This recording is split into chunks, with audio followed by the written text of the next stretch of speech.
Shortly after 4 o'clock this morning, I spoke to President Zelensky of Ukraine to offer the continued support of the UK, because our worst fears have now come true and all our warnings have proved tragically accurate.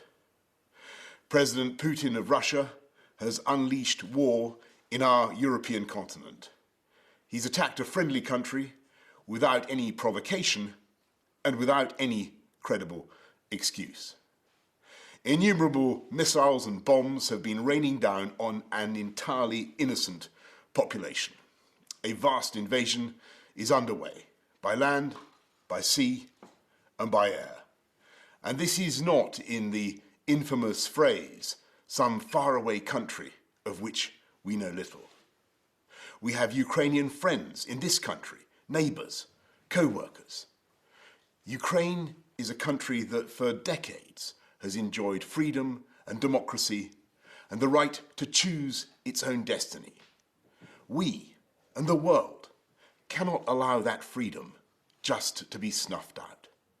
We cannot and will not just look away. It's because we've been so alarmed in recent months at Russian intimidation that the UK became one of the first countries in Europe to send defensive weaponry to help the Ukrainians. Other allies have now done the same, and we will do what more we can in the days ahead. Today, in concert with our allies, we will agree a massive package of economic sanctions designed in time to hobble the Russian economy. And to that end, we must also collectively cease the dependence on Russian oil and gas that for too long has given Putin his grip on Western politics. Our mission is clear. Diplomatically, politically, economically, and eventually militarily, this hideous and barbaric venture of Vladimir Putin must end in failure.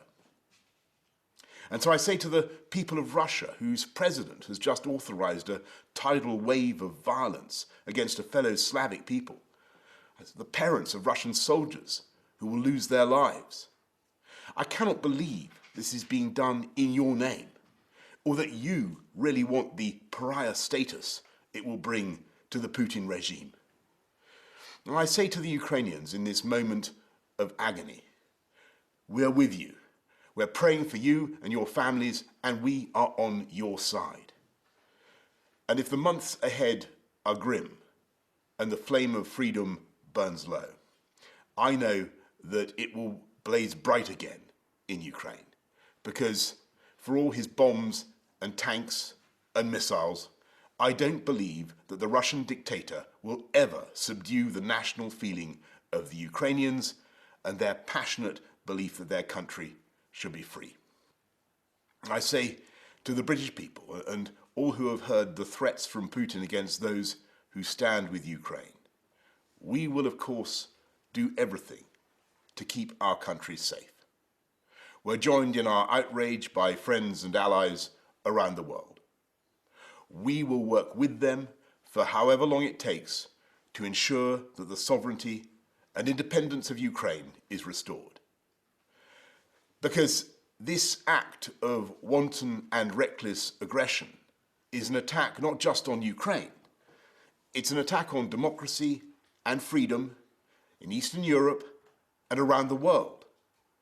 This crisis is about the right of a free, sovereign, independent European people to choose their own future. And that is a right that the UK will always defend.